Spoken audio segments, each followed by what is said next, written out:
허락하신 하나님의 말씀은 예레미야서 47장 1절로 7절까지 말씀입니다.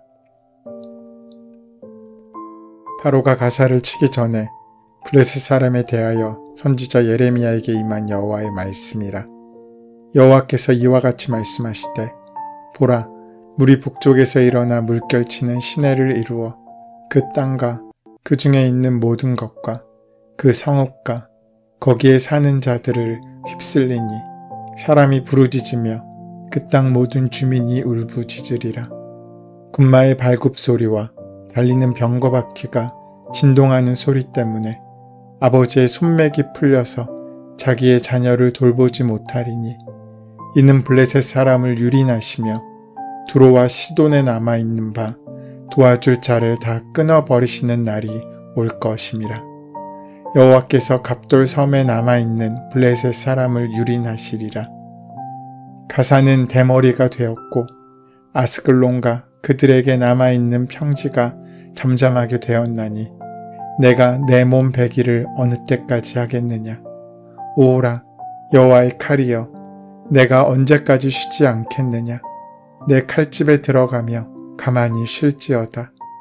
여호와께서 이를 명령하셨은즉 어떻게 잠잠하며 쉬겠느냐. 아스글론과 해변을 치려하여 그가 정하셨느니라 하니라. 오늘 본문인 예레미야서 47장엔 블레셋 심판에 대한 예언의 말씀이 기록되어 있습니다. 열국에 대한 하나님의 심판 예언 중 애굽에 이어서 두 번째로 블레셋 심판에 대한 말씀이 담겨져 있는 것입니다. 지금도 전쟁이 끊이지 않는 분쟁 지역인 팔레스타인이 바로 블레셋입니다. 이스라엘과는 오늘까지 원수처럼 사는 나라입니다. 블레셋은 5개의 도시가 연합한 소위 연방국가였습니다. 아스돗, 가드, 아스글론, 가사, 에글론이 그 도시들입니다. 이스라엘이 가나안을 정복하고 정착한 후로부터 끊임없이 부딪히며 살아온 나라였습니다. 오늘 본문 말씀은 바로가 가사를 치기 전에 블레셋 사람에 대하여 선지자 예레미야에게 임한 하나님의 말씀입니다. 유다처럼 블레셋 도시 국가들도 보다 더 강대국인 애굽과 메소포타미아 세력들 틈바구니에 끼어 여러 가지 어려움을 겪고 있던 처지였습니다. 그 도시들 중 하나인 가사는 지금도 전쟁이 계속되고 있는 팔레스타인 사람들이 살고 있는 가자 지구를 가리키는데 예로부터 남부 가나안의 중요한 교육 장소 가운데 하나였으며 에그론과 아스돗, 가드, 아스글론과 더불어 블레셋의 5 주요 성읍 중 가장 남쪽 성읍으로 지도적인 자리를 차지하게 된 도시였습니다. 블레셋 민족의 뿌리를 살펴보면 그들은 함의 후손으로 하나님께서 갑돌 섬에서 이주시켜 가나안 땅에 살게 하신 백성들이었습니다. 하나님께서는 이스라엘을 애굽 땅에서 인도하셔서 가나안 땅으로 들이신 것처럼 블레셋 사람들을 이주시키신 것입니다. 이는 하나님께서 블레셋을 미워하시거나 처음부터 그들을 심판의 대상으로 확정하신 것이 아니라는 것을 보여줍니다. 그러나 블레셋 사람들은 하나님께서 주신 땅에서 하나님을 바로 섬기지 못했습니다. 특히 이스라엘이 그 언약궤를 빼앗겼을 때 언약궤의 이동 경로를 따라 그들의 교만함과 완악함을 벌주셨고 누가 참 하나님이신지를 깨닫게 징표까지 주셨지만 블레셋 민족은 뉘우치고 우상을 버리고 하나님께 나아오지 않았습니다. 또한 그들은 하나님께서 기뻐하시는 공의로운 길을 걷지도 않았습니다. 블레셋은 자신들의 힘을 바탕으로 주위의 약한 민족, 불황민들을 사로잡아 에돔의 종으로 팔아넘겼습니다. 이것은 경제적인 유익을 위해 사람을 도구화한 전형적인 악행의 모습이었습니다. 이러한 모습들이 블레셋의 민족성을 보여줍니다. 사람을 도구화하고 물질이 사람보다 앞선 블레셋의 문화 속에서 하나님의 공의가 실현되지 못했음은 자명한 일입니다. 이렇게 우상숭배와 인신매매를 통하여 불순종의 길을 걸어간 블레셋은 결국 하나님의 심판대에 서게 된 것입니다. 2절 말씀에 보면 블레셋은 북쪽에서 일어나는 물결치는 시내를 이루는 것 같은 세력에 의해 멸망될 것이라고 말씀하고 있습니다. 여기서 북쪽의 세력은 바벨론을 의미합니다. 물결치며 시내를 이루어라는 말은 블레셋을 침략하는 바벨론 군대의 신속한 군사행동을 비유합니다. 마치 큰 물이 넘쳐 내려올 때 주위의 사정을 도와주지 않는 것처럼 바벨론의 군대는 블레셋 땅에 대하여 그렇게 침공할 것이라고 합니다. 3절에서는 침공하는 바벨론 군대의 군마 발굽 소리와 달리는 병거 바퀴가 진동하는 소리는 블레셋 주민들에게 엄청난 두려움을 불러일으켜 아버지의 손맥이 풀려서 자신의 자녀를 돌보지 못할 지경으로 엄청난 기세로 임할 것이라고 말씀합니다. 그런데 블레셋에 임하는 이 재앙의 시작을 살펴보면 4절에서 이러한 바벨론의 침공은 바로 하나님께서 하신 일이라고 밝히고 있습니다. 4절 말씀에 이는 블레셋 사람을 유린하시며 여호와께서 갑돌 섬에 남아있는 블레셋 사람을 유린하시리라. 또한 7절에서는 여호와께서 이를 명령하셨은즉 어떻게 잠잠하며 쉬겠느냐 아스글론과 해변을 치려하여 그가 정하셨느니라 하니라 라고 말씀하고 있습니다. 즉 블레셋 사람들에게 닥친 이 재난은 하나님께서 하신 일이므로 그 뜻이 이루어질 때까지는 중지시킬 수 없음을 의미하고 있는 것입니다. 예레미야의 이 예언은 역사 속에 고스란히 이루어집니다. 그런데 본문의 내용 중에서 블레셋 사람들이 어떻게 바벨론의 노여움을 사서 침공당했는지에 대해 또 블레셋 사람들이 영적으로 어떠한 잘못을 저질렀는지에 대한 구체적인 상황의 언급은 없습니다.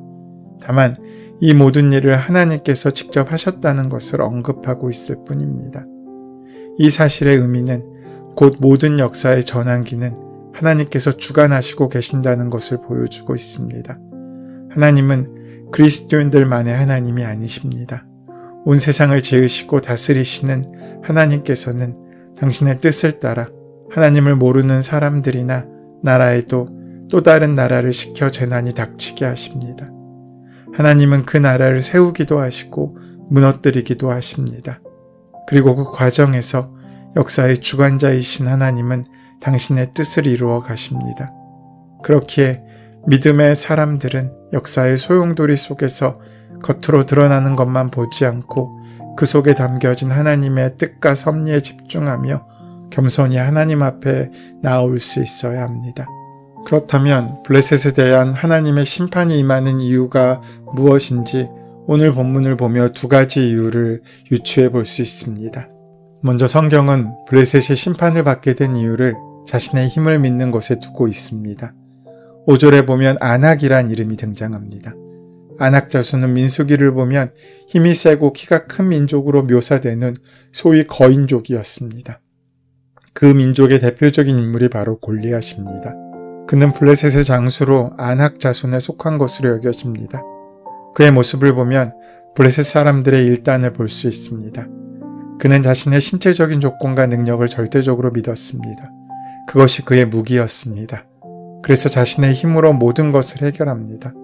그가 믿는 것은 주먹밖에 없었던 셈입니다. 그러니 쉽게 주먹으로 해결하고 힘으로 해결합니다. 그러다 보니 무자비하고 잔인해질 수밖에 없었습니다.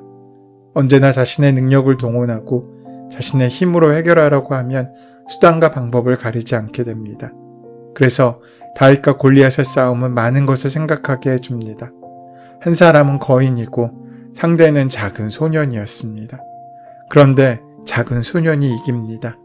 이를 두고 작은 것이 큰 것을 이긴다는 의미로 우리는 받아들입니다.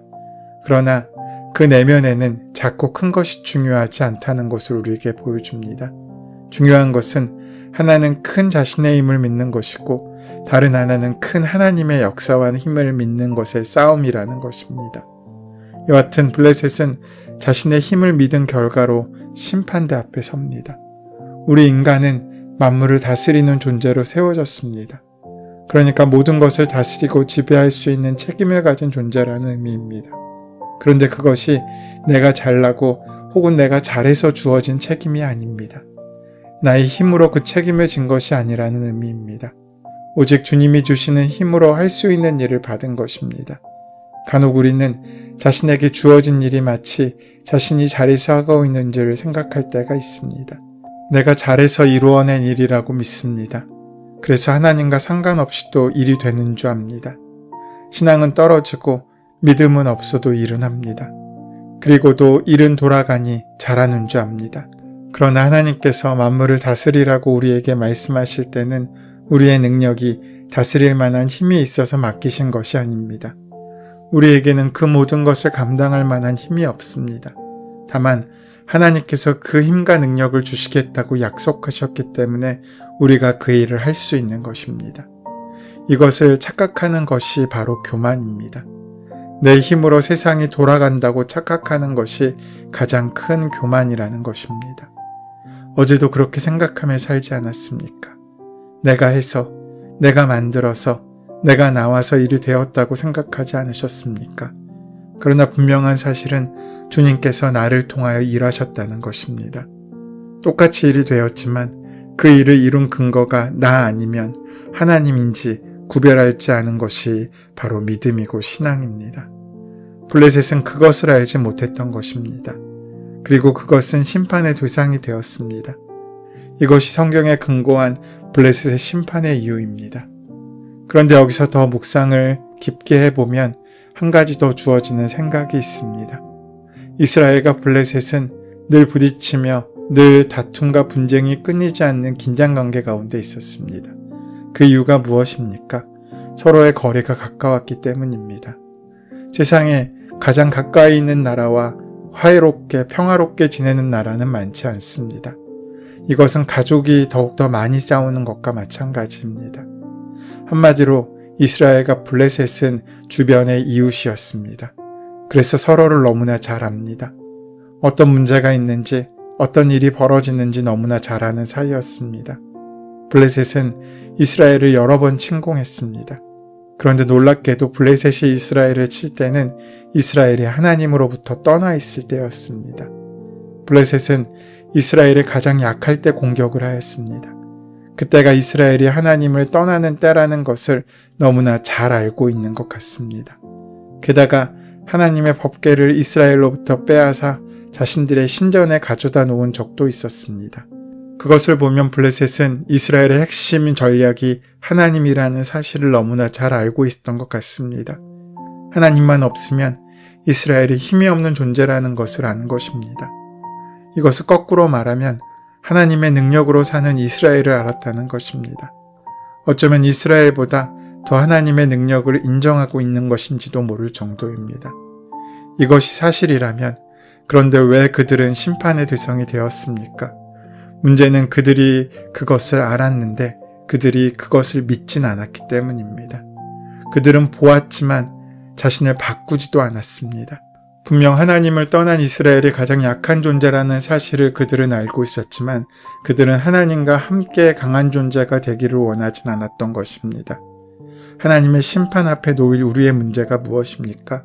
어쩌면 듣고도 행하지 않고 보고도 따르지 않는 우리의 완악함과 교만함일지도 모릅니다. 아는데 실천하지 않고 느끼는데 돌아서지 못하는 우리의 모습 말입니다.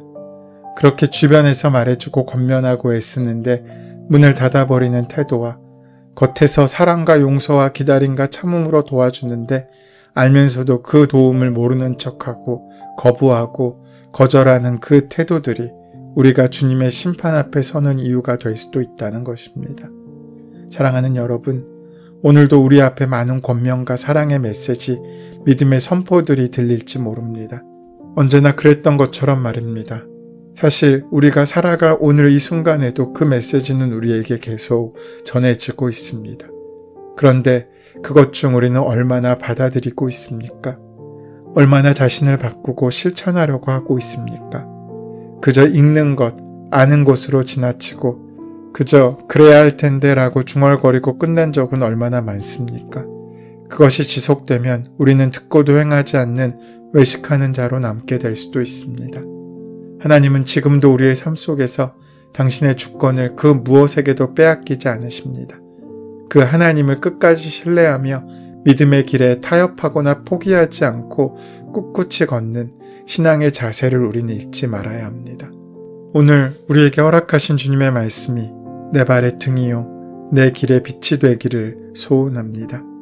모든 사람을 통해 들려주시는 하나님의 메시지가 가득 넘치는 복된 하루이기를 소원합니다. 작은 순종이 나를 거룩하고 아름답게 만듭니다. 이 시간 귀 기울여 주님의 말씀을 듣고 주님께 가까이 가는 복된 하루가 되시기를 소원하고 축원합니다. 은혜의 주님, 주님께서 지금도 우리의 역사를 이끌고 계심을 믿음의 눈으로 바라보고 주님을 신뢰하는 믿음의 길을 포기하지 않고 끝까지 걷게 하여 주시옵소서. 예수님의 이름으로 기도드립니다. 아멘. 이제 오늘 이 아침 우리에게 허락하신 본문의 말씀이 지금 나에게 말씀하시는 주님의 음성으로 만나지기 위하여 본문의 말씀을 깊이 묵상하시고 함께 기도하는 시간 가지도록 하겠습니다. 함께 기도합니다.